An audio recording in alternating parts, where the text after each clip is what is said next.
Jeff Fort is a very cruel and inhuman man. He's like a perfect angel to me. To me, it stands for evil. Jeff Fort was a very powerful human being. He was pretty much a pipsqueak. He is one of the rare human beings. He got the taste of the easy life. Obviously, he was a natural leader. He reminded me of a very good, charismatic Baptist preacher. He was very intelligent, sophisticated leader engaged in criminal activities. I never knew him to be a violent man. He was engaged in the attempt to perform terrorist activities against the United States for money. He'll always be the leader of the people. If ever there's a person going to hell, Jeff is one of them.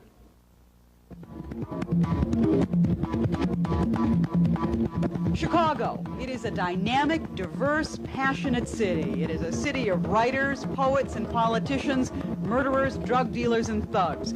As a city, it has presided over the best of times, and it has suffered through the worst. The mid to late 1960s were among the worst of times, and one of the reasons was the gangs. In the 60s, the biggest, baddest gang of all was the Blackstone Rangers. One of its organizers was a skinny kid from Aberdeen, Mississippi, an unlikely-looking leader by the name of Jeff Fort, known from his earliest days on the street as Angel. In the 20 years that would follow, Jeff Fort would move from gang leader to interstate drug dealer to an historic criminal conviction for conspiring to commit domestic terrorism on behalf of the government of Libya. Through it all, Jeff Fort would remain the enigmatic, charismatic leader of a closed society.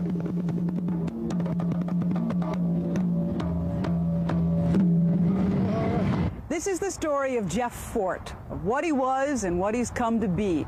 But it's also the story of a Chicago community called Woodlawn and what happened to that community when it tried to combat the street gangs that were literally tearing it apart. A lot of things have changed in 20 years, but to this day there remains a passionate argument over whether things could have turned out differently. A fierce debate over whether Jeff Fort or Woodlawn could have been saved. Today, Jeff Fort is 41 years old. At this moment, he lives in a maximum security cell in the basement of Cook County Jail, where he awaits trial for the murder of a drug dealer. But Jeff Fort's criminal history begins when he was just a kid, by almost all accounts, a strangely charismatic kid. He wasn't big, he wasn't educated. Never having gone beyond the 4th grade, he was, and to this day is, a functional illiterate. But Jeff Fort could do something his associates could not. Not only could he lead, he could endure. But in the beginning, he was just one of a number of leaders of a number of street gangs engaged in a war over turf. Jeff Fort's turf was Blackstone Avenue and 65th Street, where he grew up. And Jeff Fort's gang called themselves the Blackstone Rangers. When I first encountered them, they were a group of very young kids, maybe 16, 17 years old, the leadership. They were involved in violence with the disciples. The East Side Disciples and the Blackstone Rangers were the principal combatants. It was an insane time. Absolutely insane time. Father Tracy O'Sullivan was a newly ordained parish priest in the 60s. It was a very violent situation. I mean, shooting and stabbings going on continually in that community. Charles LaPaglia was a social worker at the First Presbyterian Church in Woodlawn. A guy would get shot and somebody would say, well, he's an East Side disciple. And if you ask the disciples who did it, they might say it was so-and-so who's a Blackstone Ranger. Commander Edward Buckney of the Chicago Police Department was a captain at the time. Had you as a police officer ever seen anything like that before? No, never. Officer Richard Peck, back in the 60s, was assigned to the brand new gang intelligence unit formed to stop what the gangs had started citywide, but especially in Woodlawn. Racial change, economic change, cultural change, and whatever other change you want to mention, and it was happening very rapidly. In the midst of that changing neighborhood, then, came the gangs. They grew out of that turmoil. How old were you when you first knew Jeff Fort?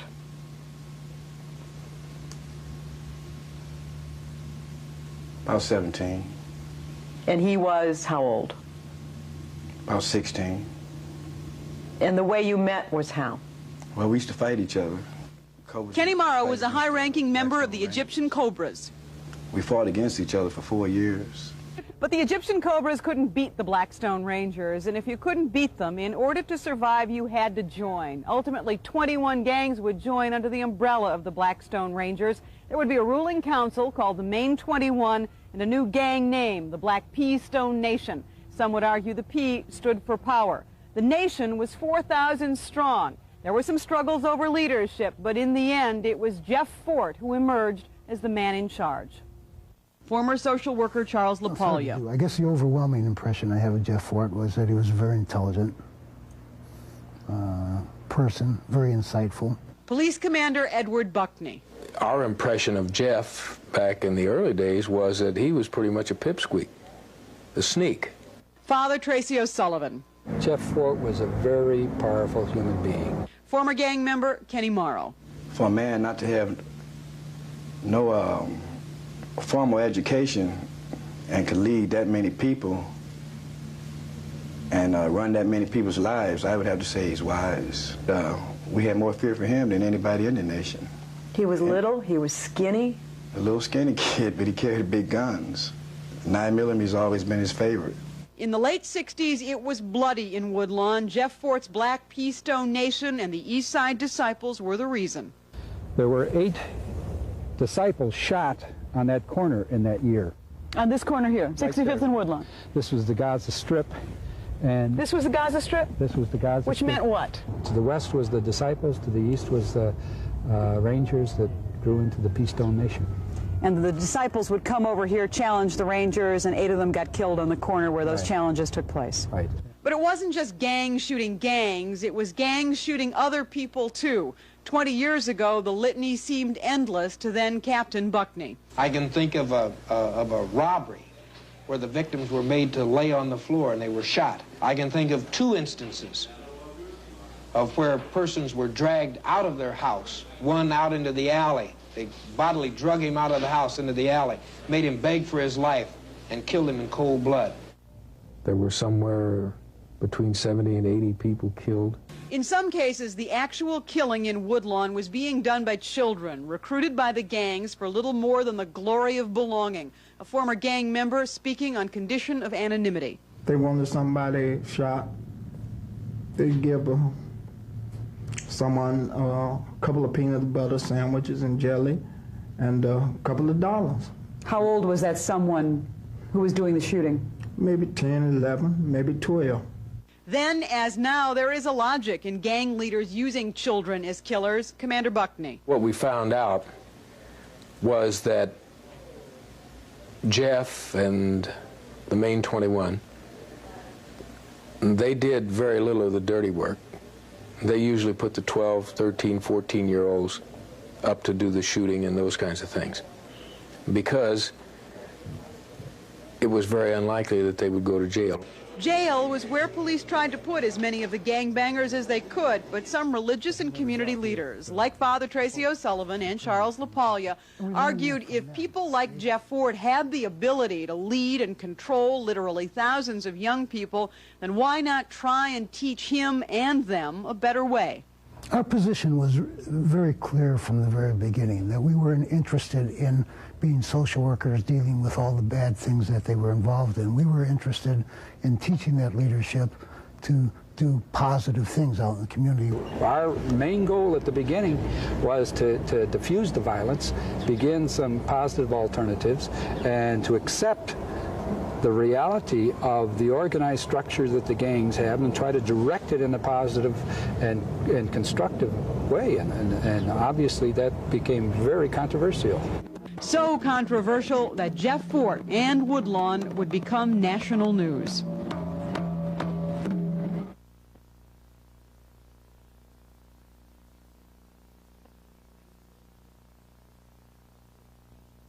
Will you state your name, please? Jeff Fort. It was a summer day in 1968 that Jeff Fort was called to testify in Washington, D.C. before an investigating subcommittee of the United States Senate. But why was a Chicago gang leader the focus of national attention and debate? To answer that question, one has to go back to Woodlawn. Bishop Arthur Brazier. We were desperate. We were trying to do something about a situation that was literally destroying this community. The The shooting, the killing, the turf wars in Woodlawn just would not stop. Those wars, in turn, spawned another kind of combat, a fight over how to stop the gangs. The battle lines were drawn, community leaders against politicians, cops against clergy, liberals against conservatives. And the lightning rod of this conflict was a man by the name of John Fry. John Fry was a very prophetic man, a really, truly prophetic man. We felt that Reverend Fry was very similar to Hitler. It was John Fry who gave Jeff Fort's gang a home. John Fry was the minister at the First Presbyterian Church of Woodlawn, and he let the Blackstone Rangers use his church as their base of operation. Reverend Fry gave us the use of the church, not willingly. We tied Reverend Fry up for 4 days. He didn't really want to bow down and give the church to us. You physically tied him up for 4 days? Physically tied him up and fed him. For 4 days? For 4 days. Why? He didn't want drugs and guns in his church. And so John Fry, you're telling me, was afraid of you and let you have what you wanted? The man was afraid. Charles LaPaglia, Fry's associate, says that is a lie and that many lies were told about him and Fry and what was going on at the First Presbyterian Church. John Fry, meanwhile, would argue the gangs were not the problem in Woodlawn, society was. I think that it is really society that is killing black people. I think John believed that the Stones had some function beyond being a gang. I don't think that they would have reached the significance they did had it not been for the First Presbyterian Church and the Reverend John Fry. He believed that they could be a constructive force in their own community. But could John Fry's vision of greater opportunity alter the course of the Blackstone Rangers and Jeff Fort? Father Tracy O'Sullivan. I think John Fry was very creative and committed and a passionate sense of justice. At the same time, I think John Fry was not open to compromise, did not see the complexity of the situation, was not able to see that Jeff Fort and the others were not all good guys, that they weren't straight out angelic. I constantly asked the questions, well, fine, but what about the killings? That was the constant question we had. We never got to a point where the violence stopped. My office was bombarded constantly by families, by clergymen, asking us what was TWO going to do about the gang problem. Every effort to break up these gangs, youth groups, they all failed. So you were seeking some way to learn to live with them and for them to learn to live with you? And so they could make a positive contribution to the community. At the same time that John Fry was reaching out to the Blackstone Rangers, Arthur Brazier of the Apostolic Church of God had just become the head of the fledgling Woodlawn organization. Brazier's contribution was to get, despite the objections of Mayor Richard J. Daley, a federal grant worth $1 million. The idea was to use the money to teach both the Blackstone Rangers and the Eastside Disciples job skills, and to use the leadership of those gangs to help run the program, to try to channel that leadership into constructive avenues, where they can be a benefit to the community rather than a detriment. It was a bona fide effort to try to take these gangs that were shooting one another down in the street.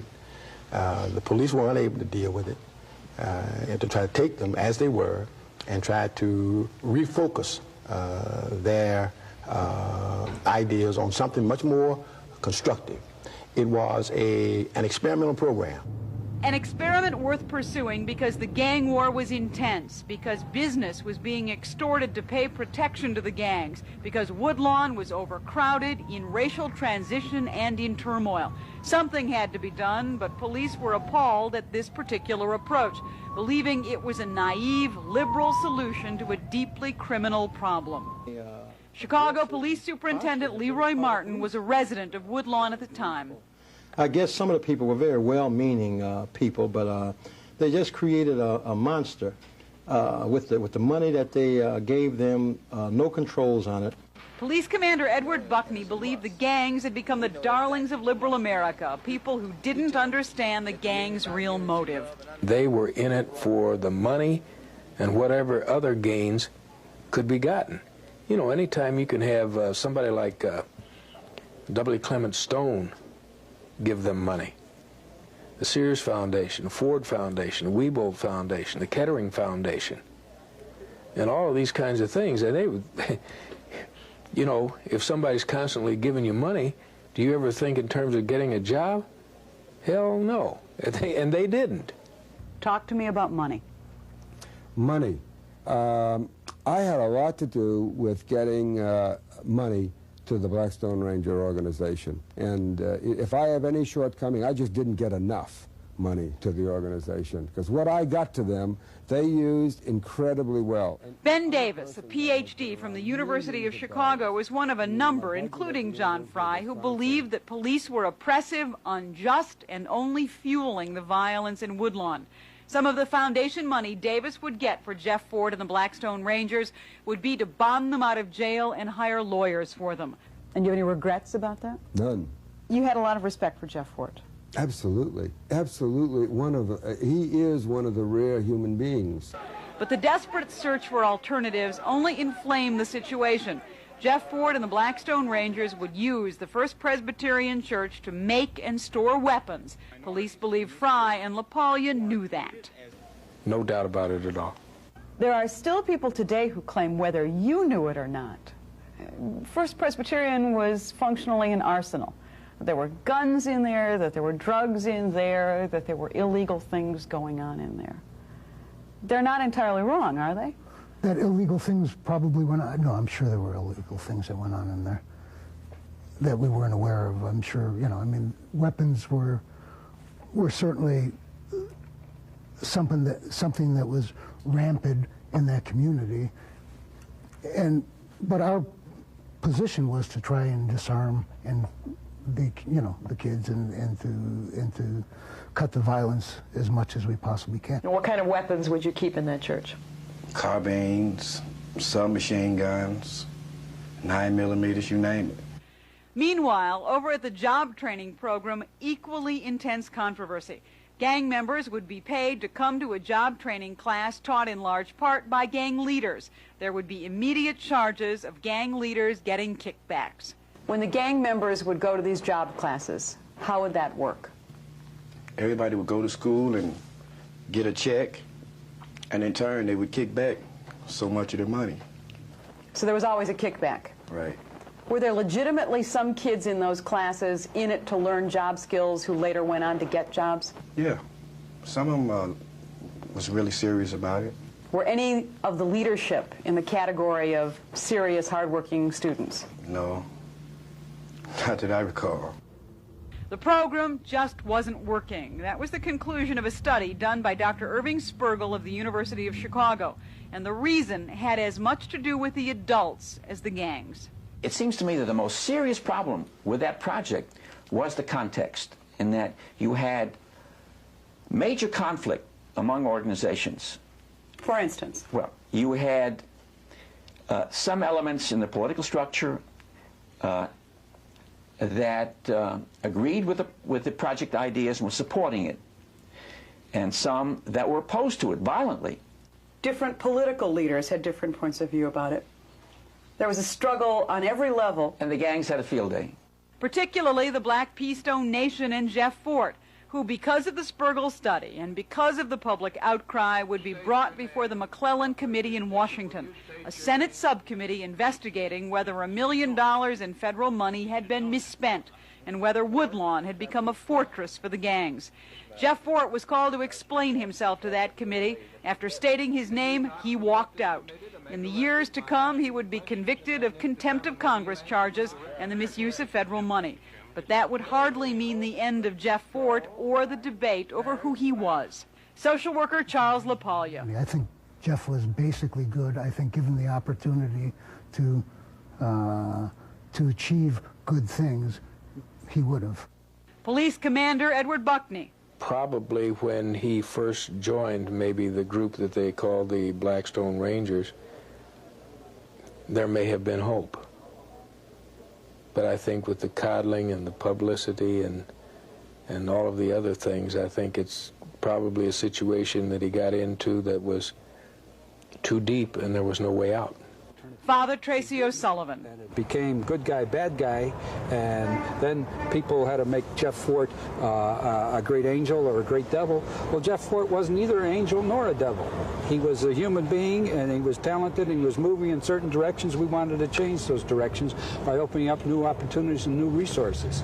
I think we all failed in that regard.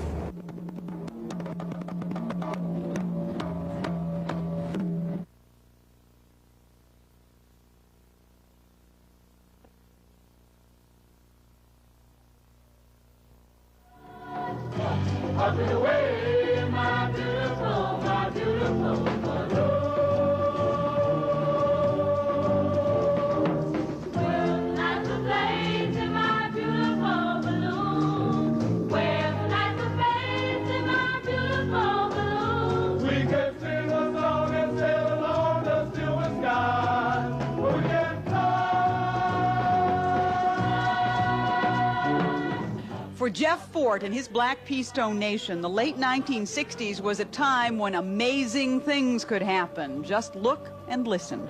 But the Blackstone Rangers are no longer a tough street gang. They are an example of what can be accomplished by the young people who live in the ghetto areas of our big cities and supposedly have no opportunity to get ahead in life.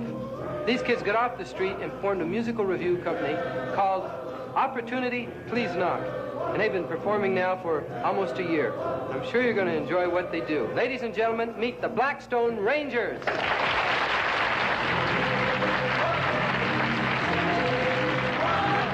In fact, these weren't Blackstone Rangers at all. They were simply the people Jeff Fort sent to L.A. to sing on the Smothers Brothers show. Once again, he controlled the situation. The late 1960s, it was a time when civil rights activist Jesse Jackson would confer with Jeff Fort and Mickey Cogwell, leader of the Cobra Stones. It was a time in which Illinois Senator Charles Percy would invite Jeff Fort to Richard Nixon's inauguration, even though Fort had just been to Washington, where he refused to answer senators' questions about his misuse of $1 million federal grant and had walked out on them. Jeff Fort's invitation came even after he'd been convicted of contempt of Congress for that. Jeff Fort decided to send fellow gang leader Mickey Cogwell to the inauguration in his place. It was a time some people considered utterly insane. Chicago Police Superintendent Leroy Martin. To go out here and find a hoodlum off the corner and invite him to the White House, you desecrate the White House. I think it's absolutely outrageous. But was it outrageous, or was it an attempt to enfranchise the disenfranchised? There were people, after all, who saw Jeff Fort with a different perspective. They were poor. They didn't have anything. They didn't run any candy stores or cleaning shops. They wanted to be somebody? And they wanted to run it. That was their term. They wanted to run it. Oscar Brown Jr., singer, songwriter, playwright, was born in Woodlawn. Nobody wants to be broken, poor, beating everybody up and scared to death all the time. That's what it was about. They were scared of people. They were scared of each other. They were scared of what was going on, and they were scared of the environment in general. And so they became tough. They became something that was going to fight back. They were getting something that was going to run it. That had its own turf and it had its own identity, stone thing. Oscar Brown Jr.'s idea to stem the violence in Woodlawn was to create a musical revue starring the Blackstone Rangers, providing them with an alternative to the street. It was an idea that allowed Oscar Brown Jr. to look more closely at Jeff Fort. He reminded me of a very good, charismatic Baptist preacher in his approach to these guys. Brothers, where did you get those hats? I mean, wear those for your chief. He was like that. And he was an inspirational guy to him. I never got to see that in my general dealings with him because he was always usually pretty reticent. He was not a warm person in my relationship with him. Jeff Fort wasn't a warm person in a lot of people's relationships. They would call him Angel on the street, and for many, he was clearly their leader. But his leadership was a function of fear. You were afraid of him when he was an 11-year-old kid? Yes. He had a certain crazy look in his eye that would make you scared of him. Some people are still afraid and speak from the shadows. Others are not. Again, former gang member Kenny Morrow. The man is a vicious killer, a psychopathic killer. Do you believe that Jeff ever participated in any of the killings? Oh, yeah. Police officer Richard Peck and gang member Kenny Morrow both clearly remember the day James Watusi McCain was killed in the apartment building that used to stand here at 42nd and Drexel. When did it happen? It happened on Christmas Day, 1968. Jeff put him on his knees and made everyone walk by, and they kissed him on his forehead. Kissed Watusi? Kissed Watusi on the forehead. Made him get down on his hands and knees and recited the 10 Commandments to him. And the last man was Cornell Steele. I heard he stuck the gun in his mouth. And blew his brains out with the .45 pistol. So it was the kiss of death? It's a kiss of death, yes. Officer Peck would have his own shootout with Jeff Fort's gang. It happened 4 months later, in April 1969, when a group of Blackstone Rangers lined Woodlawn Avenue. And it was this building right here they were standing. And he looked at me and he says, Peck. And so then they started to shoot. And they were shooting at me underneath the car from the sidewalk there. And so when I got ready, they emptied their guns and they ran through that gangway. How many times were you shot, officer? 15. Well, it was a hit. The GIU was getting a little too tough on us. The Gang Intelligence Unit? The Gang Intelligence Unit. And Jeff said we had to get rid of some of them. And Peck was one of the top ones. Did that shooting intimidate Peck? Did it slow him down? It made him worse. Who do you have most of the trouble from? Is it white policemen or black policemen? Black policemen. The late 60s was a consciousness-raising time. It was a time of Martin Luther King and civil rights. It was a time of Lyndon Johnson and the war on poverty. It was a time to try and better the plight of America's underclass. One of the arguments that I get from people who to this day defend Jeff Fort is that even the black police officers of that time were more from the middle class, and they weren't any more interested in helping the disenfranchised than the whites in the community were. Is that fair? Oh, no, that's totally unfair. What middle class? We're going back in the 60s. The black middle class, what there was made up of professional people, which police officers weren't a part of it. You go out there and talk to any police officers from that era, we were just poor guys that happened to get lucky enough to come out the Army and get on the police department. But that's totally untrue, that police officers from the middle class.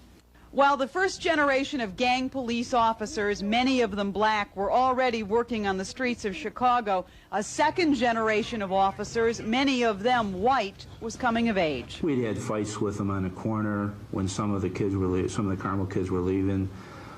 They would get stuck up on the bus. In the 60s, Rich Kolovitz was a student and a basketball player at Mount Carmel Catholic High School, located in the heart of Woodlawn. His best friend was Dan Brannigan. They did everything together, including fight the gangs. Was this strictly a white kid versus black kid kind of thing? Back in the early days, yes, it seemed that way because of the atmosphere in the changing neighborhoods.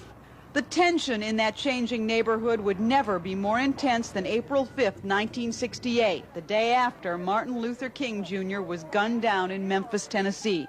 The west side of Chicago was already rioting and burning, and the south side seemed to be next.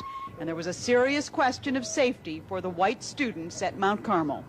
The fear, the anger, the utter horror of the situation was beginning to come to us. Father Tracy O'Sullivan feared there would be an assault on Carmel and a race riot, but there wasn't, and to this day he credits that fact to Jeff Fort. He controlled the situation, he stopped violence, he controlled his troops.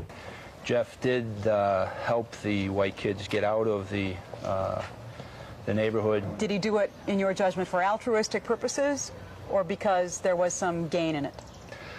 I personally, Jeff Fort doesn't do anything without the calculation of what he or his organization or his people, but mostly himself, is going to gain by it. Just as they fought the Blackstone Rangers as kids, Rich Kolovitz and his best friend Dan Brannigan have pursued them as adults. In 1969, they joined the Chicago Police Department. As the 70s began, Rich Kolovitz and Jeff Fort were both 23. They were each just beginning their careers.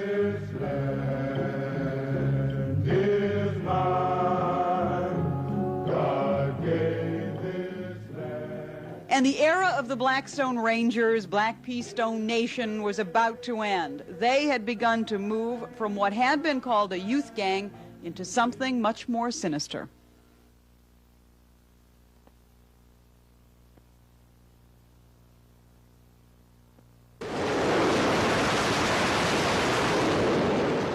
By 1972, Woodlawn was a wasteland. Its business district shattered, its jazz clubs closed, its shops and restaurants shut down. The homeowners of the 50s, who couldn't tolerate the gang violence of the 60s, were gone by the 70s. Empty buildings, vacant lots, and broken glass told the story of their flight. With the 1970s came the end of Woodlawn, but only the beginning of Jeff Fort, even though he was sent to prison in 1972 for misusing federal money. He emerged 4 years later, even better prepared to lead. He was physically bigger, mentally tougher, and he would argue now spiritually inclined. Born a Mississippi Baptist, Jeff Fort in prison was reborn, not just a Muslim, but the leader of his own Muslim sect. He'll always be the leader of the people. His followers would be called the El Rukns. Jeff Fort would now be called both Angel and Imam. I couldn't tell you absolutely one bad thing about Imam Abdullah Malik Ka'bah. Nothing. He's like a perfect angel to me. What does he stand for in your judgment? To me, he stands for evil. Former police officer Arthur Lindsay remembers Jeff Fort from the time Fort was 12. And he remembers 1976 when Jeff Fort left prison and declared a new religion. For the activity and to shield them from the law. Protect them from the law, says Lindsay and many others, because the El Rukns were now a big-time criminal operation. In the next 9 years, the El Rukns would set up a fortress-like headquarters on Chicago's South Side with reinforced steel doors and windows. It was called the Fort. They would acquire a number of buildings, but shield the actual ownership in secret land trusts. They would start a security guard business. But above and beyond anything else, they would, according to authorities, deal dope. Marijuana, the heroin substitute teas and blues, and cocaine. But believing they were criminals and proving it were quite different things. Time and time again, Jeff Fort in the 1970s and early 80s would be arrested, hauled into court, and then released on insufficient evidence. Unlike other gangs, it was hard, if not impossible, to infiltrate the El Rukns. Former police officer Arthur Lindsay. You could never get members to tell you about what was going on. They had a brotherhood. They were very loyal to one another. We're not a gang, and a person just can't join us. You know, say like they cannot just leave their home and say, well, I'm going to go and join the El Rukns today. See, you have to be accepted into the tribe. The El Rukns to this day function as a closed society, ruled, controlled, contained by Jeff Fort. These are home movies taken by the El Rukns for the El Rukns in the late 70s and early 80s. They show Jeff Fort sitting in a throne-like chair, wearing 2 large diamond rings and surrounded by his highest-ranking followers. Fort would title them generals. El Rukn women, in keeping with Muslim tradition, would be called mobitises. And Jeff Fort's power was absolute. It's been a whole misinterpretation of what Imam Malik, who you know as Jeff Fort. Mr. Fort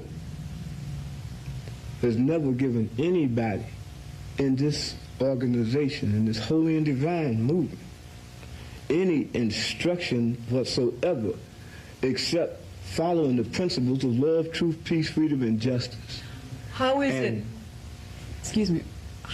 it this holy and divine movement, as you call it, sees any number of weapons taken from its premises? Those weapons that might have been here was clearly defensive weapons. Officer Brannigan and Kolovitz had an informant who told us that there were two 45 semi-automatic machine guns, that they had been altered from semi-automatic to fully automatic. By the time of this raid on the fort in 1982, officers Dan Brannigan and Rich Kolovitz had been working gang intelligence for 5 years. The El Rukns called them enemies of Islam.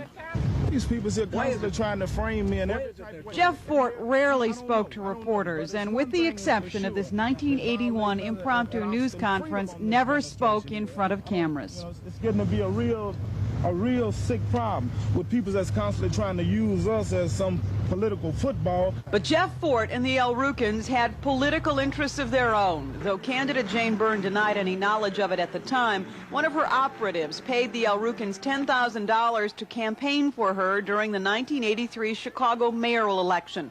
True to form, the El Rukns took the money but supported Harold Washington instead. Presidential politics interested them as well. In 1984, when Jesse Jackson became a candidate, El Rukns helped Jackson lead a voter registration drive and rally at Chicago City Hall. Supporters of the El Rukns have always argued, from the days of Mayor Richard J. Daley, when they were Blackstone Rangers, to the present time, that the El Rukns were crushed by establishment politicians who feared their power. Former social worker Charles LaPaglia. But you still believe that there is that they could have been a political force? Yes, I do believe that they could have been a political force. The authorities agreed the El Rukns were a force, but not political, purely criminal instead, wide-reaching and dangerous. By the mid-'80s, there was hardly an agency of law enforcement, local, state, or federal, that wasn't investigating the El Rukns, who by this time had been tracked to Milwaukee, Minneapolis, East Cleveland, St. Louis, California, Miami, and New York. Law enforcement could track them, but in the 9 years since he left federal prison, Jeff Fort still seemed to elude them. Jeff Fort told me one time several years ago, I think it was about 1981 or 81, when he told me that Brannigan and I would never put him in prison. And I said, Jeff, just wait, it's coming.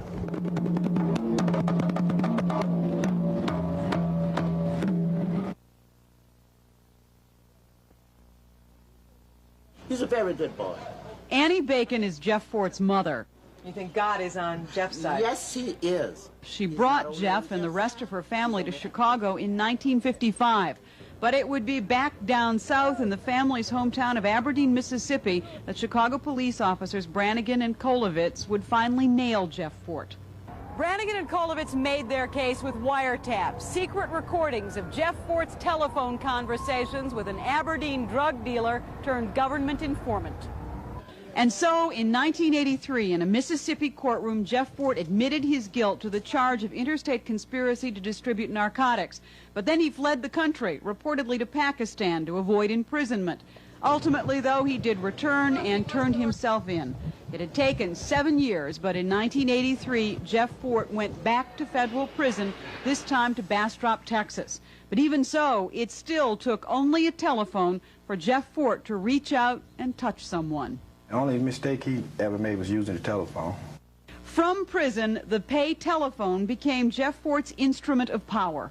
Yeah, ain't no problem. It ain't no problem. Our thing is that it's not no waste type thing like one can't draw. Fort would call in, collect at the El Rukn headquarters on Chicago's South Side. He would speak in a convoluted code, a language designed to confuse authorities. His followers would listen on a speakerphone, sometimes for hours, as Fort dictated the group's every move. Even behind bars, Jeff Fort never relinquished control, and authorities never stopped their pursuit. As Fort was speaking, the government again was listening, and what it heard seemed incredible. U.S. Attorney Anton Valukas. He was engaged in an attempt to perform terrorist activities against the United States for money. After watching Muslim leader Louis Farrakhan obtain a $5 million loan from Libya, the El Rukns decided in 1985 there was money to be made in the Muslim world, and so they too reached out to Libya. But what they proposed was the selling of their services. For $2.5 million, they would, in behalf of Muammar Gaddafi, blow up buildings or shoot down airplanes in the United States. From federal prison, Jeff Fort oversaw the Libyan operation and determined the El Rukns needed bigger, better firepower to do the proposed job. The weapon of choice, a handheld anti-tank rocket launcher known as a law rocket, the type the El Rukns had seen in a Clint Eastwood movie.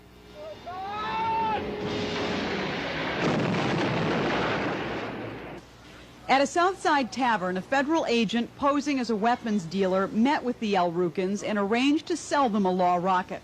The sale went down at a Holiday Inn in a suburb south of Chicago. Early in the morning of August 5th, 1986, city, state, and federal authorities raided 2 El Rukn strongholds, seizing guns, drug paraphernalia, and the law rocket. The government had its case. The charge was conspiracy to commit terrorism. And in October 1987, Fort and 4 of his followers were in court. Jeff Fort would be the most unusual client defense attorney Terry Gillespie had ever had. How would you describe him? I would describe Jeff as a very intelligent,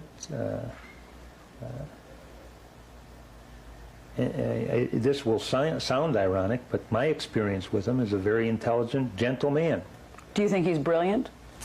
I think so, yes. In spite of the fact that some people claim that he is not literate, that he is unable to read or write.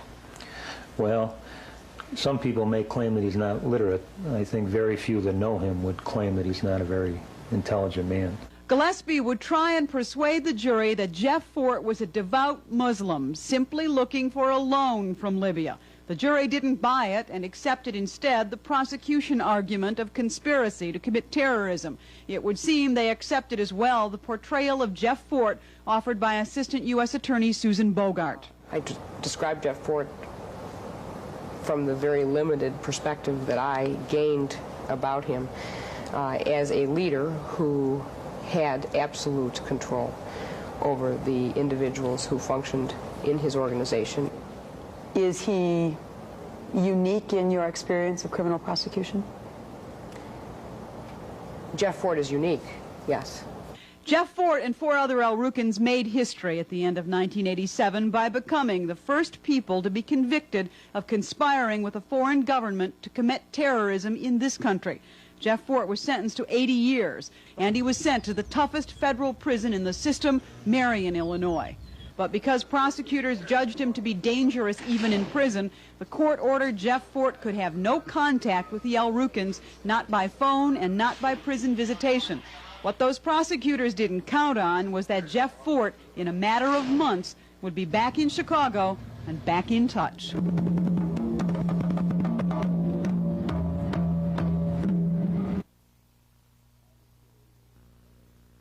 I would say that if ever there's a person going to hell, Jeff is one of them. In your judgment, Jeff Fort has never committed any act that would be considered wrong, reprehensible, illegal, unethical? Well, in my judgment, we'll be in paradise together. El Rukn Lawrence Crowder and Police Commander Edward Buckney represent the debate that never died. Jeff Fort in the 80s is no less controversial than he was in the 60s. At present, Jeff Fort is back home here in Chicago in the Cook County Jail. The reason, he's on trial again, this time for the murder of a drug dealer. And because it's a state case, he's being housed with other state prisoners. The irony in all of this, the federal prison restrictions don't apply there. And there is every reason to believe that Jeff Fort is now back on the phone running his El Rukn organization from the jail. In 20 years, Jeff Fort has not yet been stopped. It's a different story for the community from which he came. Woodlawn was stopped in its tracks 20 years ago by the gangs it couldn't contain. There is still violence here today, but it is the violence of abject poverty and hopelessness. And out of that hopelessness, some fear new street gangs are beginning to emerge. For some of those who tried in the 60s to do something about Jeff Fort and Woodlawn, there is to this day considerable pain, but no lessening of the passion they felt 20 years ago. Charles LaPaglia, who worked with Fort at the First Presbyterian Church, now runs a West Coast jazz club. I see him as one of the people, one of the kinds of bright, talented people in the underclass who tried to do something about his situation and was crushed. Commander Edward Buckney now runs the training division for the Chicago Police Department. I think we predicted that if allowed to go unchecked, that they would eventually involve themselves in organized crime activities, which turned out to be very, very true. Oscar Brown Jr. is still writing and performing. These kids are Americans. They see the same thing everybody else sees. They see Ivan Boesky, you know. They see the whole scam that's worked all around. They want to be in on something big. I mean, these kids were the victims of something beyond them. They were born victims. They were in it. They were black and poor in America in Woodlawn when they were found themselves. Rich Kolovitz and his partner Dan Brannigan are still Chicago cops detailed to the Federal Bureau of Alcohol, Tobacco, and Firearms, which recently honored their work on the El Rukns. They sell their narcotics to blacks, they kill blacks, they intimidate the black witnesses children over the years. So you see them as an oppressor class in their own community, essentially? Oh yeah, they're their own stormtroopers. Leroy Martin, who lived in Woodlawn, became chief of Chicago's police. That's Jeff Fort legacy, is to go out there and look at 63rd Street, and it looks like a bombed out street. John Fry today has a ministry out in Oregon. He declines to speak about the 1960s Jeff Fort or Woodlawn. Tracy O'Sullivan is still a parish priest in Woodlawn, working with the poor. It didn't have to be the way it was.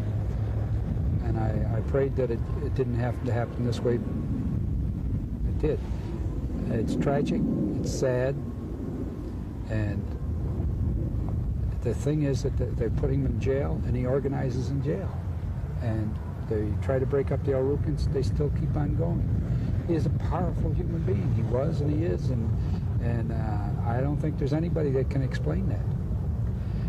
And so the tragedy is that that power went in the wrong direction.